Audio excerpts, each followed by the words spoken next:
Hello guys, I want to present you a new solar parking lot. You can see it's a bit huge facility. So here is the distribution panel and the mounting of the trays using the tubes for each panels.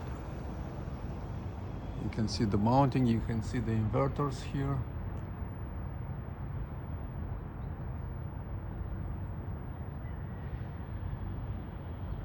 Also you can see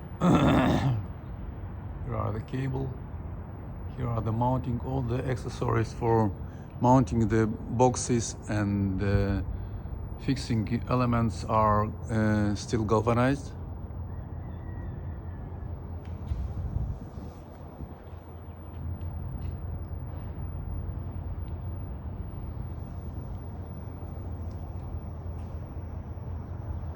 Pretty well done.